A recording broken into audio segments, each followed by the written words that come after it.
Now, from the heart of Taliban territory in Afghanistan, an astonishing insight into their side of the conflict.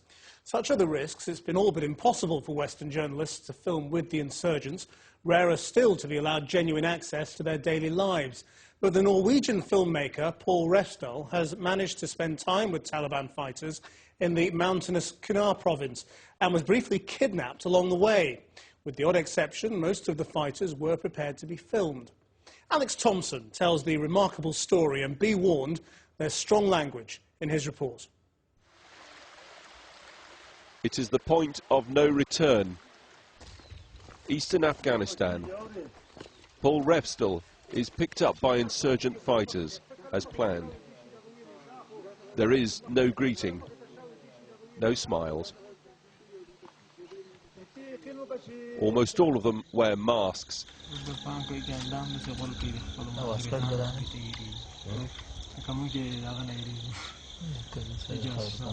This could be the beginning of real insight into the Afghans' war against the West. But these men fight to kill tall, white Westerners.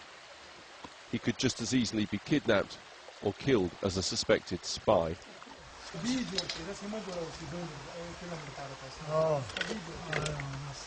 And all around, there is fighting.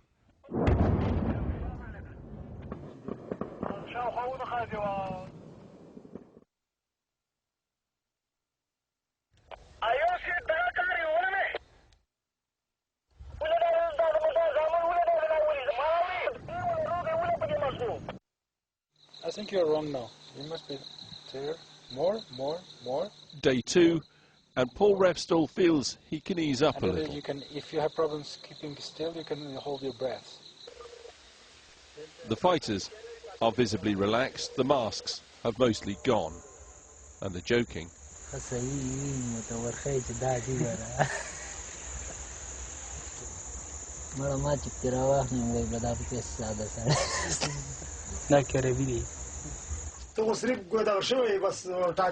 Davran is their commander. He once had several large homes, but now lives in a simple mountain house with his wife and 3 children. It is said the Americans have put a hefty bounty on his head.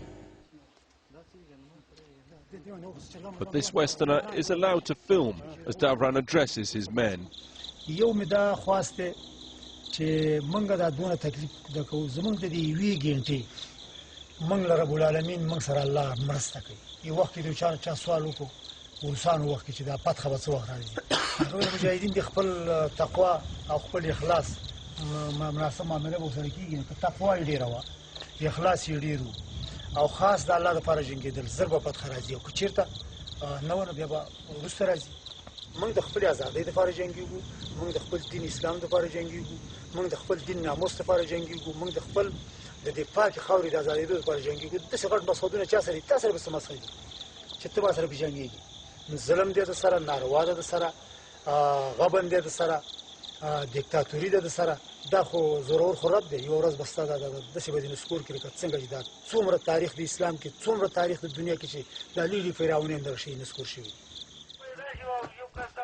And they're happy to be filmed planning ambushes. It's almost casual, conversational.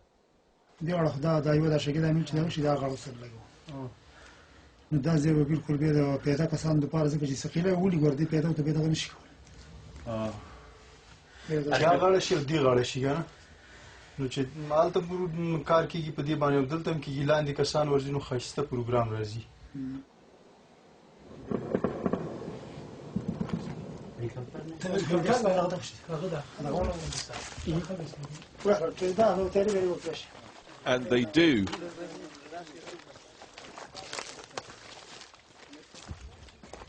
Down the mountainside to their favoured ambush position. It overlooks a road used by the US military convoys almost every day.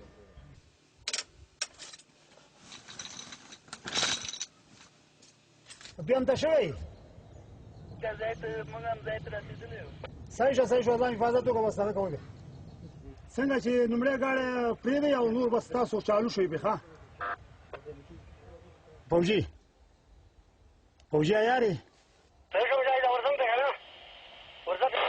ورزة توكل لخده اللهم إنا جاء في نحوره نعوذ بك من شروره اللهم انصر المجاهدين الله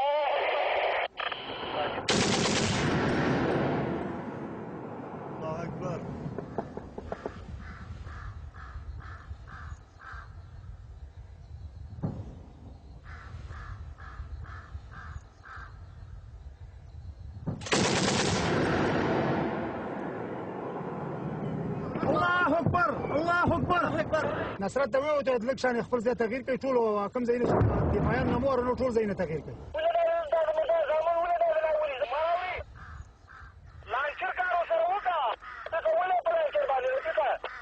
د پوسټینو گزار ورکه ها صحیح غاړې وشته الله اکبر ګوره دا مرموز سره الله اکبر غاړې وشته ما زنده‌باد.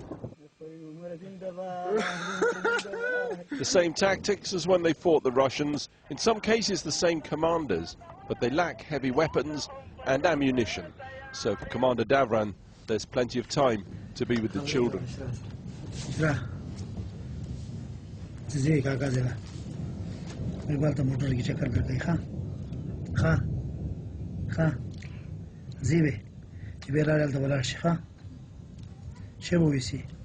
تخفي بويسي ها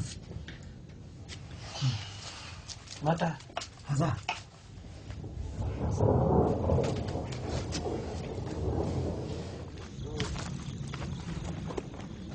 And time to while away by rock throwing competitions. ولي تسمي ووكل ها نزف ودي ويدي And here's Omar, an up-and-coming commander, taciturn and fearless. Remember the face.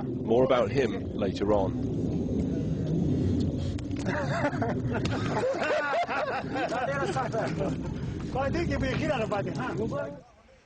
Abdul Rahman drops by. He's a local Taliban judge, dispensing justice, solving disputes. And a man's been found cutting down precious trees for firewood. Abdul Rahman must sort it out. And soon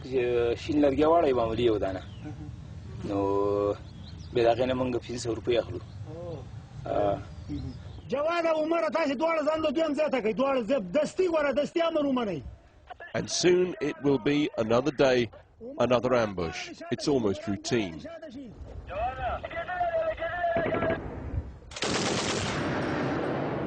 But on this occasion they hit nothing.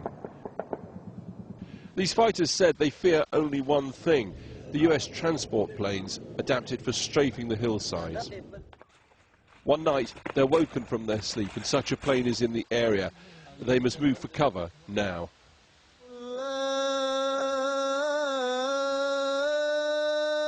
Next morning prayers are offered. American Special Forces have raided Assad's house overnight. He's the second in command. He's been killed along with several fighters and 13 family. Davran and his men must leave the house. Special Forces will attack tonight.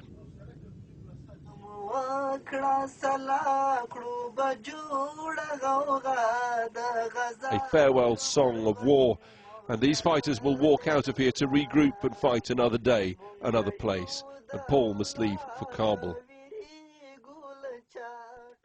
Then Omar gives Paul his mobile phone number and says, call in 2 weeks, you can film with me. It turned out to be a trap. Omar would kidnap Paul Refstel for 6 days. No ransom was paid.